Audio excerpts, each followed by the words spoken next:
My name is Raymond Cartwright Sr., and I'm one of the members of the board of directors of the McCall Neighborhood Center, and I'm also serving as treasurer.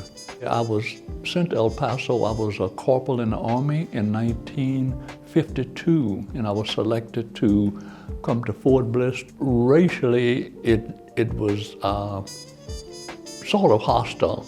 Not hostile, but it just wasn't accepted. And over the years, it has grown and developed. And as far as the black community, we only make up about 3 or 4% of the population. And back in the 1950s, 1960s, we socially stuck together more, and we had our own private gatherings and everything. Now it being more open, we more of a part of the community. I don't think the African American history has been told enough. And this McCall Center is one thing that we have that really tells our story.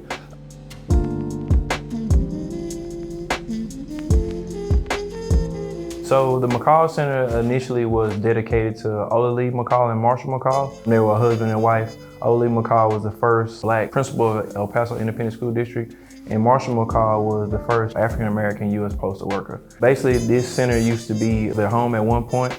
It was a place where the African-American community would come together and celebrate events and things of that nature. And because of the dedication and sacrifice they had to the African-American community, it was decided that this building would be dedicated in their honor. A lot of the important figures we have on a wall here in the McCall Center, and most of them are some of our first. Jethro Hills, he was the first African-American city councilman. Cephas Rhodes, he was a city councilman. Dana Petard, he was the first commanding general at Fort Bliss. He grew up in El Paso and attended Eastwood High School, and then he went to West Point. And even when he was in Eastwood High School, everybody said he's going to go places. One of the people that I most admire would be Mr. Cartwright. Mr. Cartwright has been a long-standing El Paso citizen. He's been here since 1952. And over the course of decades, he's been able to accomplish many things, but one thing I admire most is he's consistently being in the community, being a barrier for change and advocacy, and just trying to make sure that we're represented well in this community. A lot of times when African Americans come to El Paso, they say, oh, well, where's the stuff that's centered around African American culture, right? And a lot of people just simply don't know. Like, McCall Center's been around for a hot little minute now.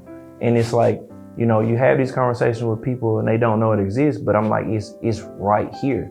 And the McCall Center, in my opinion, just from my own vantage point, does not get necessarily the recognition or the reverence that it deserves based on the historical documentation and the landmark that it is, the things that it's been able to do in the community. I mean, we're in a place where obviously we're here in central El Paso, right? If you think about back when the Olalee McCall and Marshall McCall were around, I mean, we had things like segregation, we had Plessy versus Ferguson, we had Jim Crow laws, and just for this place to still be in existence after all these years, I mean, that's a testament to not only the city of El Paso, but the people who took stake in ownership and keeping this place going. Right now we are in the Bob Sneed Museum, and he, to me, was a very important figure. He was an artist, he was an actor, and an activist, and just about everything I can think about him. He was a hero in Vietnam War, helicopter pilot.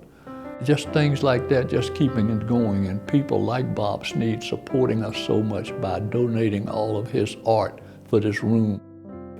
If you enter Fort Bliss from the airport, what used to be Robert E. Lee Road, now it's Buffalo Soldier Road, there's a statue about 100 meters inside the gate of a soldier on a horse. That statue was modeled after Bob Sneed's painting, The Errand of Corporal Ross. We have a lot of evidence of the Buffalo Soldiers. For instance, over to your right rear is a replica tombstone from the Buffalo Soldier section of the graveyard, Concordia. A lot of them were ex-soldiers after the Civil War.